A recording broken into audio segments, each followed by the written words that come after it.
So there I am, I mentioned that football experience I had, and there I am in the middle of this field. I'm the only girl on the field. It's the first time I've ever put on these pads. And I'm getting ready to take my first snap as a high school football player. And I'm like, yeah. And they called me on a play that I just, in my mind, I'm like, these coaches are amazing. They're completely setting me up for success. I'm blitzing on the blind side of our quarterback, who is like the stud of the high school. He's 6'4". This is gonna be awesome. Yeah, it was a setup, all right. When I get around the end, I also see that it's a pulling play, it's a trap play. So the biggest guy on our team, he is 6'1", 315 pounds. Now you have to understand, at the time, I'm still the same height because I maxed out in like 5th grade at 5'1 3/4", but hence the name.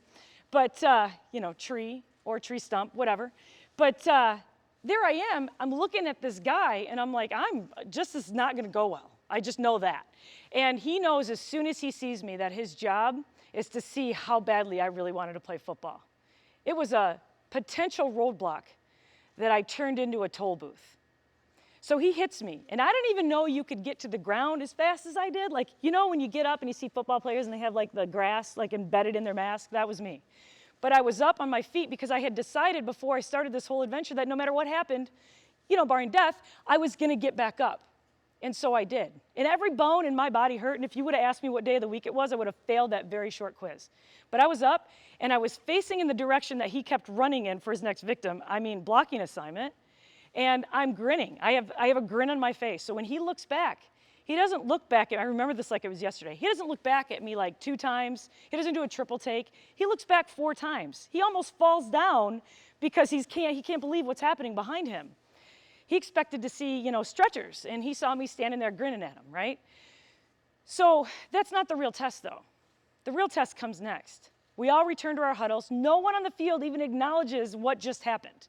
And I'm like, oh, this is how it's gonna be, huh? Right? Okay, this is cool. They get back to the huddle, they just say, Beeckman, same play, run it again. What's the test? They wanna see if I'm gonna run to the locker room, if I'm gonna go in soft, or if I'm gonna go in hard. But what I decided was that no matter what happened, remember, I was gonna get back up. So I didn't go in softer. If I'm gonna go down, I'm gonna go down swinging. You know what I'm saying? So I go in twice as hard, which is important because I'm not that fast originally, so I was running even faster, and that's important for the story. You'll know in a minute. But this time I get around the end, and they had changed the offensive play. And now I have an open shot, and all I can see is the back of our 6'4" quarterback. Now remember, I'm like 5'2", so even if he was looking right at me, I'm like not in his field of vision, so it's whatever.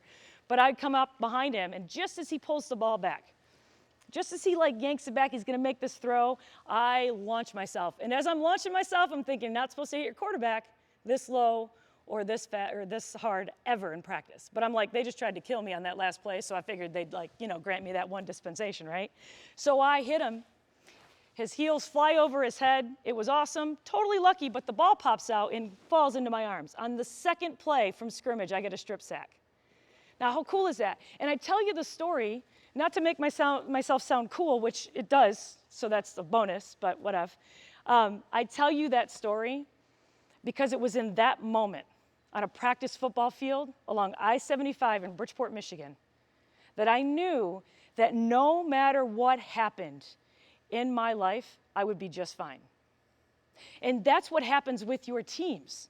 That's what you build on your courts and when you have confrontation with your teammates and you have hard conversations with your coaches. That's why sport is so important. And that's why how you address those potential roadblocks becomes so important for you to pay the price and sail through those toll booths. Because every single time you do that, later in your life, when this happens, and this is all a true story, right before the pandemic started, within 8 months, my brother and best friend in life died suddenly and unexpectedly. I broke my leg playing hockey and my marriage ended.